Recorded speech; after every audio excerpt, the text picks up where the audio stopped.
आपके बीच पहुंच चुके हैं। आप सभी रोजेदार भाइयों का बहुत बहुत शुक्रिया, बहुत बहुत खैर मकदम इस रोजा इफ्तार पार्टी में। नगर पंचायत पागबड़ा में रविवार की शाम भाईचारे और एकता की मिसाल देखने को मिली, जब चेयरमैन मोहम्मद याकूब की ओर से भव्य रोजा इफ्तार कार्यक्रम का आयोजन किया गया।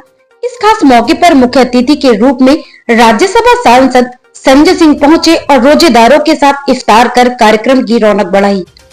इफ्तार कार्यक्रम में क्षेत्र के हजारों लोग शामिल हुए। आयोजकों द्वारा करीब 3 से 4 हजार रोजेदारों और क्षेत्रवासियों के लिए विशेष इफ्तार का इंतजाम किया गया था। चारों ओर भाईचारे, सौहार्द और आपसी एकता का माहौल देखने को मिला, जहां लोगों ने मिलजुल कर इफ्तार किया और एक दूसरे को मुबारकबाद दी। इस अवसर पर सांसद संजय सिंह ने चेयरमैन मोहम्मद याकूब के सामाजिक कार्यों और क्षेत्र में उनकी सक्रियता की सराहना की। उन्होंने कहा कि इस तरह के आयोजन समाज में प्रेम, भाईचारा और आपसी विश्वास को मजबूत करते हैं और लोगों को एक दूसरे के करीब लाने का काम करते हैं। मीडिया से बातचीत के दौरान सांसद संजय सिंह ने कई राजनीतिक मुद्दों पर भी अपनी बात रखी। उन्होंने केंद्र सरकार की नीतियों पर सवाल उठाते हुए कहा कि आज देश को कई अंतर्राष्ट्रीय दबावों का सामना करना पड़ रहा है, यहाँ तक कि तेल खरीदने जैसे मामलों में भी चुनौतियां सामने आ रही हैं। इसके साथ ही उन्होंने गैस सिलेंडर की लगातार बढ़ती कीमतों को लेकर भी सरकार की आलोचना की। कार्यक्रम के अंत में सांसद संजय सिंह ने उपस्थित सभी लोगों का आभार व्यक्त किया और कहा कि जनता का प्यार और समर्थन ही उनकी सबसे बड़ी ताकत है। इफ्तार कार्यक्रम के समापन पर सभी ने देश में अमन, चैन, खुशहाली और तरक्की के लिए दुआ की। देखिए, जो हमारे बागबाड़ा के चेयरमैन साहब हैं याकूब भाई, उन्होंने आज रोजा इफ्तार प्रोग्राम का आयोजन किया था और इससे पहले दिन में कुशल चौधरी जी ने होली मिलन समारोह का प्रोग्राम किया था। तो यही भारत की खूबसूरती है कि हम लोग होली और ईद एक साथ मिलकर मनाते हैं। भाईचारे को मजबूत करने के लिए, हमारी एकता को मजबूत करने के लिए ऐसे आयोजन और होने चाहिए।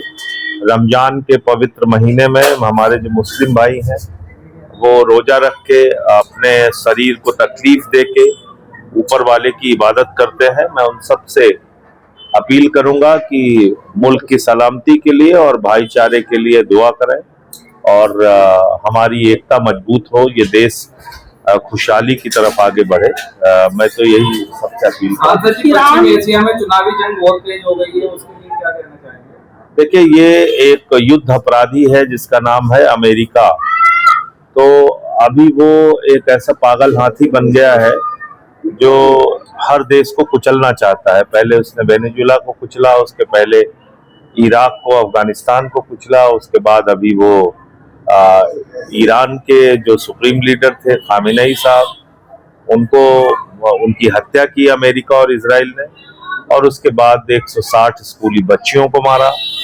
फिर जो ईरानी नौसेना का जहाज हमारा मेहमान था उसको लौटते वक्त मार दिया, जिसमें 100 के करीब लोग मारे गए। तो कुल मिलाकर इस समय वैश्विक तानाशाही के ऊपर ट्रंप उतारू है और ट्रंप और इजराइल को अगर इस वक्त नहीं रोका गया तो इसका खामियाजा पूरी दुनिया को भुगतना पड़ेगा। और मोदी जी जिस तरह से सरेंडर हो चुके हैं उनके आगे, उसका खामियाजा तो देश ने कल से ही भुगतना शुरू कर दिया। 60 रुपए घरेलू गैस का सिलेंडर महंगा हो गया और 120 रुपए कमर्शियल गैस का सिलेंडर महंगा हो गया। और आपदा में भी अवसर तलाश रहे हैं मोदी जी। उनके दोस्त ने, अडानी ने, गैस का दाम 3 गुना बढ़ा दिया। तो जो संकट का टाइम है उस टाइम में ये लोग मुनाफा कमाने में लगे हुए हैं। और हार्मोज का समुद्री मार्ग जिसपे 50% ईरान का ही कब्जा है, वहीं से भारत का तेल आता है, कच्चा तेल 60%, 50% गैस वहीं से आती है। तो मोदी को तो ये बात मालूम थी। फिर आपने ईरान से अपने रिश्ते क्यों बिगाड़े? ईरान भारत का हमेशा से सहयोगी रहा है, तो आपने क्यों रिश्ते बिगाड़े अपने? सिर्फ अमेरिका की चमचागिरी में और इजराइल की चमचागिरी में। इसलिए प्रधानमंत्री एप्स्टीन फाइल में फंसे हुए हैं, उनके मंत्री हरदीप पुरी फंसे हुए हैं, उनका एक दोस्त अनिल अंबानी फंसा हुआ है। प्रधानमंत्री अब देश के स्वाभिमान की रक्षा नहीं कर सकते। रूस से तेल खरीदने के लिए भी अब हमको अमेरिका से परमिशन लेनी पड़ रही है। तो इसलिए मैं निवेदन करूंगा मोदी जी से कि आप कृपा करके अब अपना पद छोड़ दीजिए, अब आप उस पद के लायक नहीं है। और कल मैंने मांग की है, संसद में चर्चा की, 267 नोटिस दिए, 267 नियम के तहत नोटिस दिए संसद में कि इस पूरे घटनाक्रम पे चर्चा कराई जाए।